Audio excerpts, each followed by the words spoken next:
Chapter 1. Red light, green light, in a worn-down apartment in Seoul.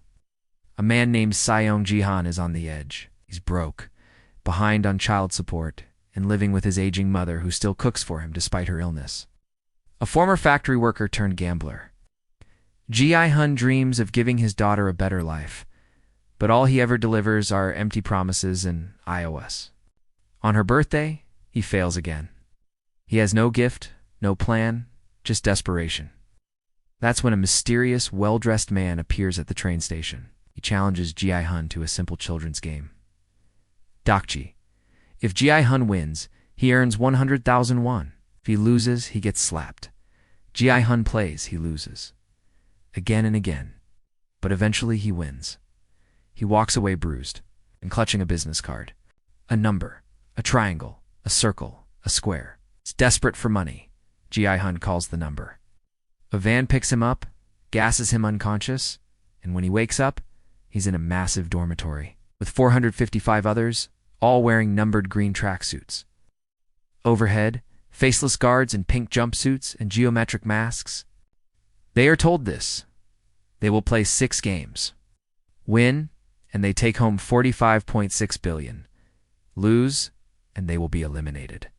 No one takes it seriously until they step onto a giant playground for the first game. Red light, green light, a huge robotic doll stands at the front. When she says green light, you move. When she says red light, you freeze. One man moves too late. A shot rings out. He collapses. Laughter turns to panic. Another runs. Shot. Then another. And another. People scream and flee only to be gunned down. A bloodbath ensues on the playground. Gi-hun freezes in terror. Bodies drop around him like flies. He trembles with every breath. But he survives. Barely. When the timer ends, only 201 players remain. They realize the truth. These games are deadly. They've signed away their lives for a shot at salvation. The nightmare has begun. Chapter 2. Hell. The surviving players are taken back to the dormitory silent, shaken, and furious. Gi-hun can't believe what he witnessed. Neither can the others. But there's a way out. The rules state that if the majority votes to leave, the games stop. One by one, they vote. It's tied until player 001, an elderly man with a kind smile, casts the final vote. He says, "No, the players are released." Gi-hun returns to his miserable life. His mother's health is failing. His ex-wife is remarrying and plans to take their daughter to the U.S. Ali. The foreign worker finds his boss refusing to pay him. Sae-byeok, the North Korean defector, is swindled out of her savings. Sang-woo, once a brilliant investor, is wanted for fraud. They all stare into the abyss of real life and decide it's worse than the game. One by one, they return back inside the facility. They rejoin the competition. But everything's changed. Fear and caution now weigh heavy. Alliances begin to form. Gi-hun reconnects with Sang-woo, his childhood friend. Ali joins them. Sae-byeok keeps her distance. They're no longer naive. You're just desperate. Chapter 3. The Man with the Umbrella. Second game is deceptively simple.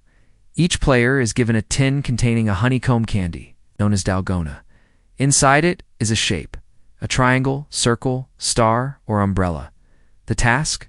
Carve out the shape using only a needle without breaking it. What's not said? Break the shape. You die. Gi-hun randomly picks the umbrella the most complex. Panic sets in. Other players quickly break their candies and are executed on the spot. The guards shoot them without hesitation. Around him, people are crumbling. Literally. Then, Gi-hun remembers. As a kid, he used to lick the candy. So he starts licking, furiously. Bit by bit, the sugar softens. Time ticks down. Lest his fingers bleed. His tongue goes numb. But finally, the shape falls free. He survives again, but not all do. Hundreds die in this round. And worse, they realize someone is cheating. That night, the players revolt. A man known for violence is killed, and to their horror, his death increases the prize money. They realize the more players who die, the more money goes into the pot, killing each other. It's now encouraged. Chapter 4. Stick to the team with. Over half the players dead, the atmosphere inside the dormitory shifts from fear to paranoia. Everyone knows now, survival isn't just about winning games. It's about watching your back, even while you sleep. Alliances begin to form. Gi-hun sticks with Sang-woo, Ali, and Sae-byeok. The elderly player 001 Ilnam also joins them. He may be frail and confused, but something about his presence is oddly reassuring. The guards enter and announce the third game. Players are grouped into teams of 10. No hints are given about the upcoming game, only that balance and cooperation might help. The group struggles to recruit more members. Other players don't want a team with an old man and 2 women. But eventually, Gi-hun pulls in enough people. To make a team, they're brought into a massive chamber with platforms stretching above a dark abyss. The third game is revealed. Tug of war. Only this time losing doesn't just mean defeat, it means falling. To your death, each team stands on opposing sides of a high platform. Thick rope connects them. A signal sounds. The pulling begins. The other team is physically stronger, all young, bulky men. Gi-hun's team begins to slide forward. Panic rises. Ilnam, the old man, speaks. In a calm voice, he instructs them. Stagger your stances. Lean back. Don't panic and hold for 10 seconds. It's a strategy he learned in his youth. They follow his lead. The momentum shifts. They gain ground until the other team regroups. Then Sang-woo shouts an order. Take 3 synchronized steps forward. The move stuns the opponents, making them lose their rhythm. Gi-hun's team regains control, and with one last heave, wins. The other team screams as they fall. There's no cheering, no celebration. Just stunned silence and guilt. But they survived. That's all that matters now. Chapter 5. A fair world back in the dormitory. The players are given warm food, beef stew, a reward for surviving. But that night, the lights go out again. And this time it's not an accident. The guards say nothing. The players understand the implication. If you kill someone during the night, their money is added too. The prize pool. A brutal slaughter breaks out. Screams echo. Metal beds are flipped. A woman is trampled. People stab each other with forks and stolen knives. The air is filled with blood and terror. Gi-hun's team forms a perimeter with their beds. They guard Ilnam, who's terrified and curled up. Gi-hun stands watch with a metal rod, trembling. When the chaos subsides, dozens are dead. The prize money grows heavier above them, literally suspended in a giant transparent globe. The next day, the players are told to choose partners for the next game. Everyone assumes it'll be a cooperative round. So, Gi-hun picks Ilnam out of compassion. Sang-woo chooses Ali. Sae-byeok finds a quiet girl named Ji-young. Everyone pairs up. Then comes the twist. They're not playing with their partners. They're playing against them. One player will survive. One will die, and the game. Marbles. Chapter 6. Gunbuch pair is given 10 marbles. The goal is simple. Take all 10 marbles from your opponent before time runs out. The rules are flexible, you can choose how to play. But there will only be one survivor from each pair. Gi-hun tries to play fair with Ilnam. The old man seems confused, misremembering things. Gi-hun cheats, pretending they're playing a guessing game to win Ilnam's marbles. At him? But Ilnam hands over the last one. He smiles and calls Gi-hun his ganbu, an old childhood term meaning best friend. Elsewhere, Sae-byeok and Ji-young sit together. Ji-young shares her tragic past, abuse, prison, and having no one left to return to. Sae-byeok talks about her, his family in North Korea. She wants to bring her mother over and rescue her little brother, as time runs out. Gi-young chooses to lose, giving up her life so Sae-byeok can move forward. She says, "You have something to live for." Sang-woo and Ali's game starts friendly. But Sang-woo grows desperate. He tricks Ali into handing over his marbles by offering to work together. then swaps his pouch with rocks. When time runs out, Ali is executed, realizing too late he was betrayed. Across the field, gunshots echo. One by one, players are eliminated. Gi-hun, Sang-woo, and Sae-byeok survive. But they've lost pieces of their soul in Il-nam. As he walks off, escorted by guards, he disappears into the shadows. A shot is heard, but we don't see the body. The dorm is quiet now. Only 17 players remain. But something sinister is coming. The guards prepare the facility for special guests, a group of masked VIPs, wealthy, powerful men from around the world. They arrive wearing golden animal masks, drinking, betting, and mocking the players like they're horses at a racetrack to them. This is just high-stakes entertainment. Meanwhile, Jun-ho, the undercover detective, continues his infiltration. Disguised as a guard, he sneaks into restricted areas, collecting files and recording footage. His goal is clear: expose the games and find his missing brother. The next game is revealed. Glass stepping stones. Players must cross a bridge made of 2 parallel rows of glass panels. One panel in each pair is tempered glass strong enough to hold a person. The other is normal glass. It shatters under weight. There are 16 steps. One wrong move, and you're gone. Each player must take their turn, stepping on a random pair of panels and hoping to land on the tempered one. The order of play is determined randomly. A man who picked first panics, knowing he's the guinea pig. He steps and crashes through the glass. Dead. Gi-hun is further back in the order. As more players go, the safe path becomes clearer. But that doesn't mean survival is guaranteed. Some players push others to avoid risk. The stakes are brutal. Sang-woo continues down a dark path. When a man in front hesitates, Sang-woo shoves him off the bridge, sending him plummeting to his death just to keep moving. It's survival, yes.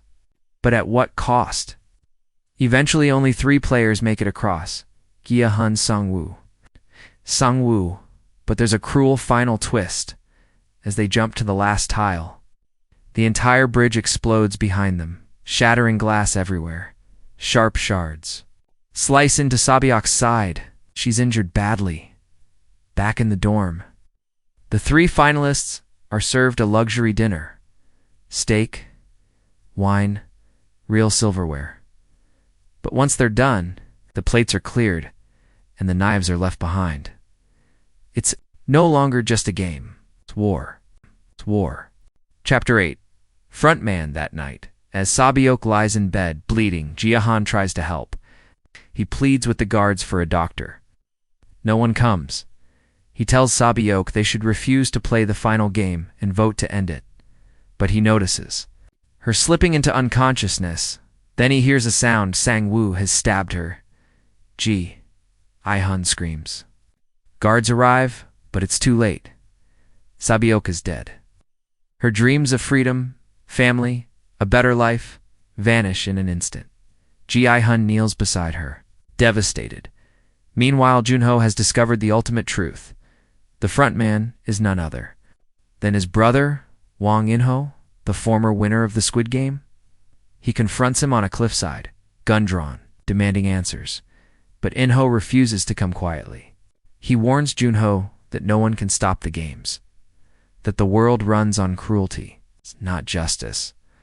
Jun-ho refuses to back down. In-ho shoots him in the shoulder. Jun-ho tumbles off the cliff into the ocean, his fate unknown. Back in the dormitory, only 2 players remain. Tomorrow, they'll face the final round. Chapter 9. One lucky day. The final game is simple. A Korean childhood game called Squid Game. 2 players. 1 attacker, 1 defender. The attacker must reach the squid's head, step into the circle, stay standing, or kill the other player. Gi-hun and Sang-woo face off in the rain, mud-soaked, bloodied, exhausted. Once, they were best friends. Now, they're enemies. They fight with everything they have: fists, knees, blades. There are no rules left, just rage, pain. Gi-hun overpowers Sang-woo and reaches the final square. Victory is his, but he doesn't want it. He turns back. He offers Sang-woo a choice. Let's vote to end the game. We can both walk away. But Sang-woo is beyond redemption. Tears in his eyes, he tells Gi-hun to take care of his mother. And then, he stabs himself. Gi-hun wins. Alone. He's returned to Seoul with a bank card and the prize money. 45.6 billion. But his victory feels hollow. He goes home to find his mother has died. He's broken. He doesn't touch the money. For a full year, he wanders aimlessly, refusing to use his fortune. Then, a mysterious message arrives. A location. A room number. Signed, Yergumbo. Gi-hun visits the address and finds Il-nam. The old man who was supposedly executed during the marble game. He's alive. He's dying of a brain tumor, and he's the creator of the Squid Game. Il-nam explains. Rich men like him got bored. To feel again, so they created the games. Betting on human desperation for sport. Gi-hun asks why he participated. Il-nam says he wanted to feel what it was like to play, to be among the people again. Minutes before his death, Il-nam bets with Gi-hun once more whether a drunk man on the street will be helped by midnight, a test of faith in humanity. Gi-hun stays. And the man is saved, Il-nam dies. Sometime later, Gi-hun gets a haircut, dyes his hair red, and finally begins to recover. He decides to fly to the US to see his daughter, but just before boarding, he sees the same recruiter playing Dokji with someone new. He grabs the business card from the man, calls the number, demands answers. They tell him to forget everything. Gi-hun says, I'm not a horse. I'm a person. He hangs up and turns away from the gate. He's not going to America. He's going back into the game to burn it down from the inside. After rejecting the flight to America, Seong-ji-han makes a vow. He will bring down the people behind Squid Game. No matter what it takes, he empties some of his prize money to help Sae-byeok's brother, pays Sang-woo's mother, and keeps the rest untouched. But he's not living. He's hunting. Over the next year, Gi-hun uses the card he found at the airport to track other recruiters. He follows a paper trail of shadow companies, cash-only laundromats, and offshore accounts. All roads lead nowhere, until one day he sees it again, the same Dokji game on a street corner. Gi-hun steps in before the slap lands, confronting the recruiter. It triggers a standoff, but the man escapes. What he leaves behind, however, is critical. A time, a location, and a ticket. Gi-hun knows it's bait, but he boards the van anyway. He's gassed. Again, when he wakes up, he's inside. A new game. The dorm is different, sleeker, sterile. No colorful murals this time. The walls are plain steel. And the players. It's not 456, just 100 this time. Elite selection, but Gi-hun isn't alone. Jun-ho, the police officer from Season 1, once thought dead, is alive. He was wounded, but he survived the fall and went underground. He's now infiltrated the Squid Game as a guard. He's trying to reach the front man, his brother.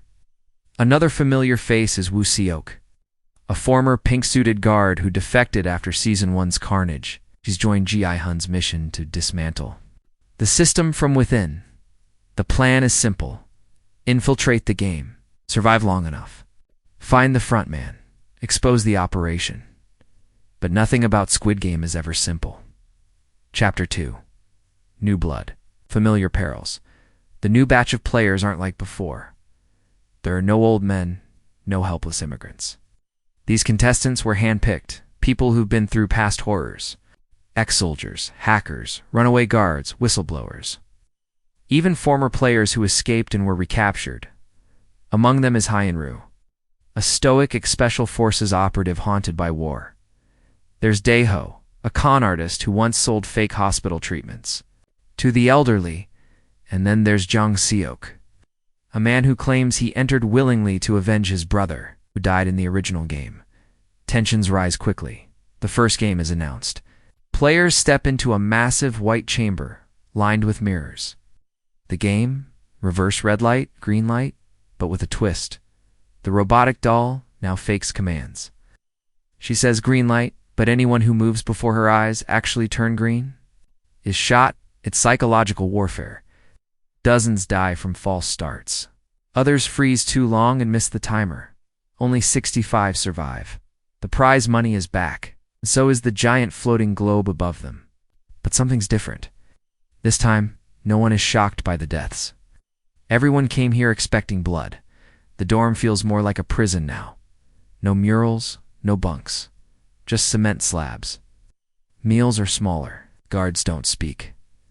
That night, Gi-hun gathers his allies, Woo-seok, Jun-ho, and Hyunru. He proposes a rebellion from inside, a total disruption of the game. But there's a risk. If caught, they'll be executed before they can even find the control center. Meanwhile, Jun-ho slips away to continue spying. What he finds is worse than he feared. Behind the scenes, the VIPs are gone, but a board of new financiers has replaced them. It's no longer entertainment. It's science. They're testing social manipulation, neural responses to fear, group control. Squid Game isn't just a spectacle now. It's a laboratory. Chapter 3. Games and Growing Desperation. Game 2 is announced. The players are led into a circular dome-like chamber. The lights dim. From above, robotic drones lower 2x2 bungee cords. Each player is paired with another, but this time, there's no cooperation. The game is called Bind and Sprint. Players are attached by the waist with their opponent facing opposite directions. They must sprint toward opposite ends of the chamber while dragging the other back. Only one can cross their line in time, if neither makes it. Both die. Gi-hun is paired against a powerful man named Yong-seek, who mocks him for being older and slower. The countdown begins. Gi-hun uses tactics, not strength, to win. He trips Yong-seek into confusion, turns mid-sprint, and slides into his line. Yong-seek is pulled back and electrocuted. Across the arena, chaos erupts. Some scream, some cry. By the end of Game 2, only 38 players remain. Back in the dorm, Woo-seok reports that one of the rebel weapons caches they smuggled in has been discovered. Guards are now actively hunting rebels. Jun-ho narrowly avoids capture, but someone saw his face. They don't have much time. That night, the facility goes dark and the walls shift. A new chamber is revealed. It looks like a hospital ward with surgical tables and 4 stands. The next game. They're about to find out, and it won't be anything anyone's ready for. The hospital ward turns out to be part of the 4th game. It's called Harvest. Each player is assigned to either the doctor or the patient role. Rules? As a doctor, extract a numbered chip from your patient's abdomen without killing them. As a patient, survive the procedure. The chip is real, the cut is real, and the pain is real. It's a twisted trust exercise and a psychological trap. If the doctor fails, both players die. Gi-hun is paired as a patient with Hyunru as his doctor. Luckily, her military background includes some field medic training. She performs the crude operation with trembling hands, extracting the chip and saving them both. Others are not so lucky. Some players stab blindly. Others refuse to play. Blood pools on the white tiles. Screams echo off the walls. Only 24 players survive. But something changes inside one of the chips. Jun-ho finds a microdrive with footage, audio logs, and financial records proving that. This new version of the game is being run by an international conglomerate testing military grade psychological models. The Squid Game has evolved into a global social experiment funded by corporations, not gamblers. Gi-hun now knows the rebellion needs to go further than escape. It needs to burn the whole machine down. He and Woo-seok begin secretly distributing crude weapons, smuggled scalpels, sharpened forks, metal tray shards. They start recruiting from within, whispering to the others at night, explaining the truth. Some join, others inform the guards. Tensions rise. Then, at midnight, an alarm blares.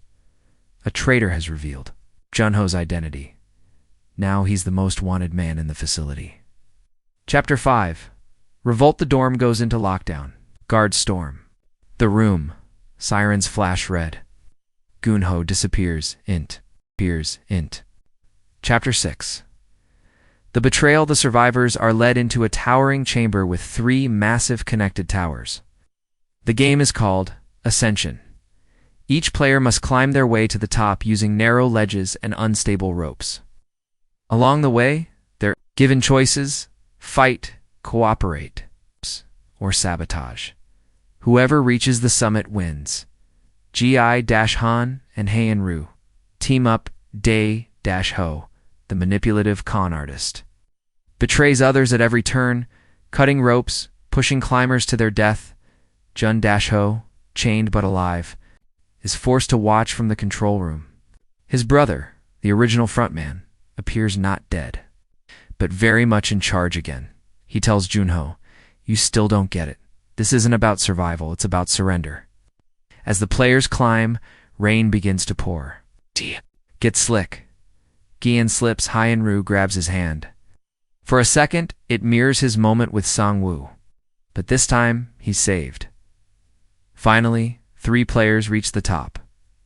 Gi-hun, Hae-in, Hun-ru, and Dae-ho. But there's one final twist. Only one can leave. A countdown begins.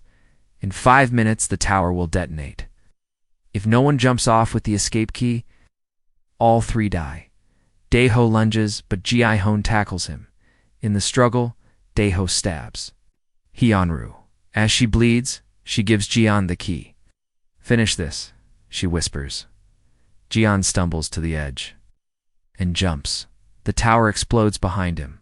Only he survives. Outside, he emerges to a desolate facility. No guards, no council, just silence. On the ground nearby, he finds a burner phone and a simple note. "You've done well.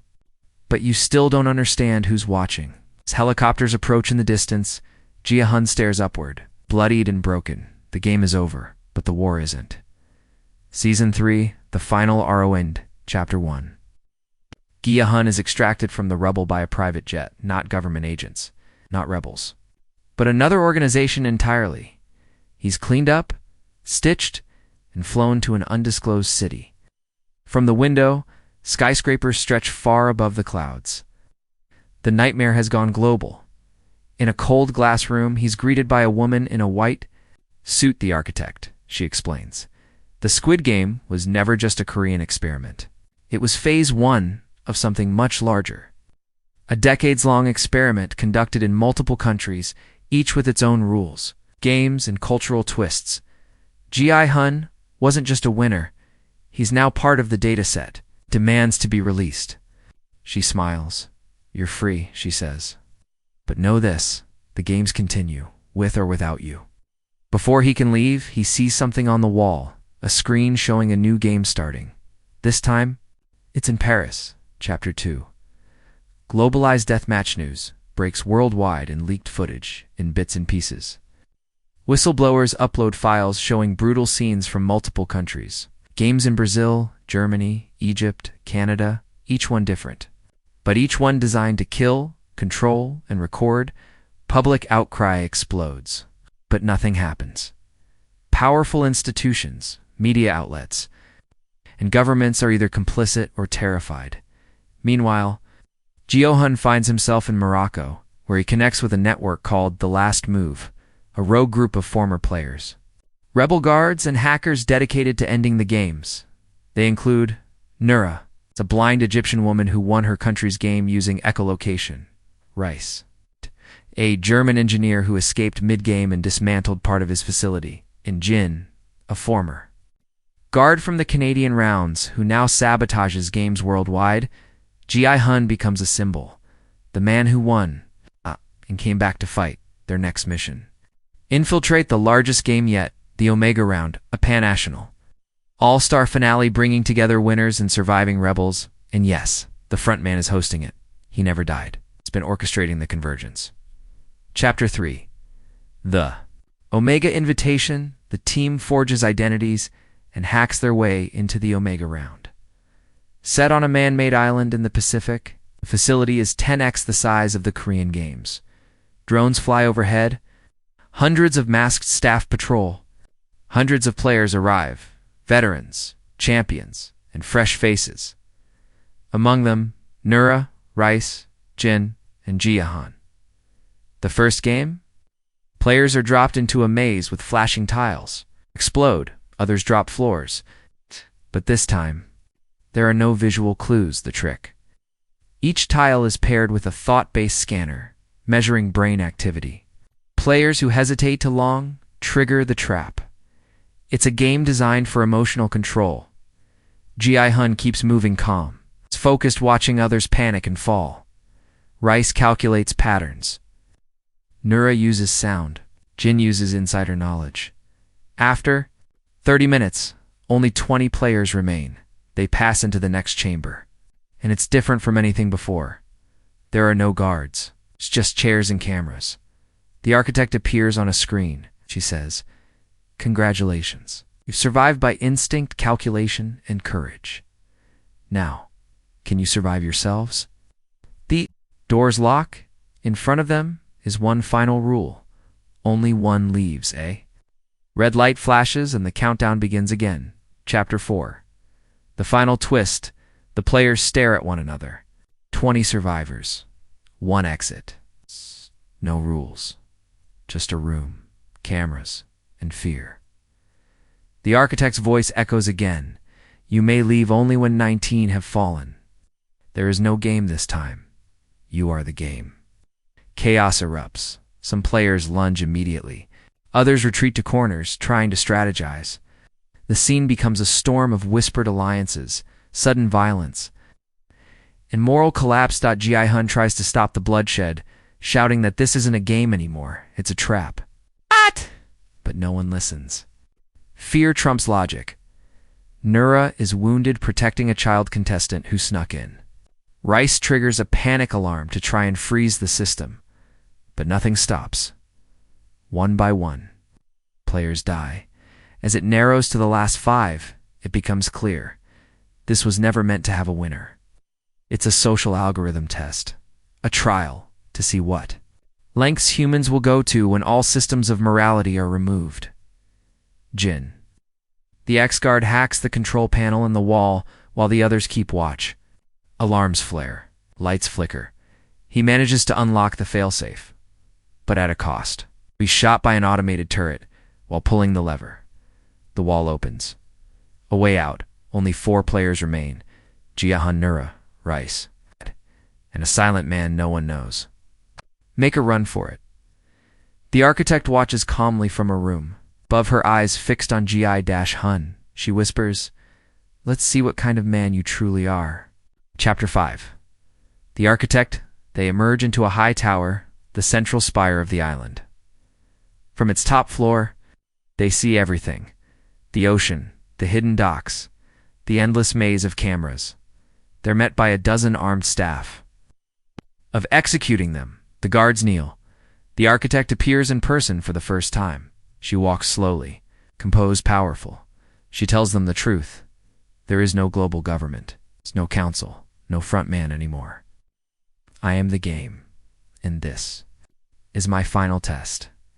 She offers each of them a choice. 1. Walk away. Their memories erased, their bodies restored, and their identities reset with quiet lives elsewhere too, or replace her. Become the new architect. She turns to Gi-hun. You want to save people? Control the game. Design it. Make it fair. It's the only way. He stares at her, at the survivors. At the blood still drying on his sleeves, he asks one question. Why?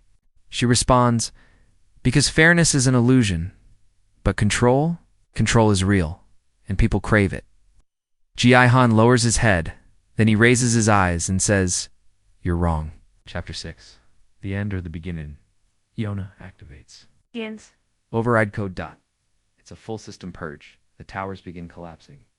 Explosions ripple across the island. Automated drones crash. The architect flees. Guards scatter. Gi-hun grabs Nura and Rice. They run down into a hidden sublevel where they find rows of servers, blinking with data from millions of global Participants. This wasn't just for entertainment or control. It was research. A blueprint for the future of control-based governance, Gi-hun uploads. The entire archive to a satellite uplink, broadcasting it to the world.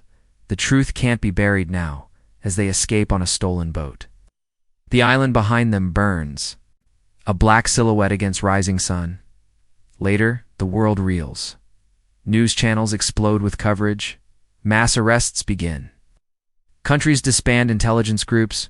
People rise in protest. And for a brief moment, hope returns. But not all are happy.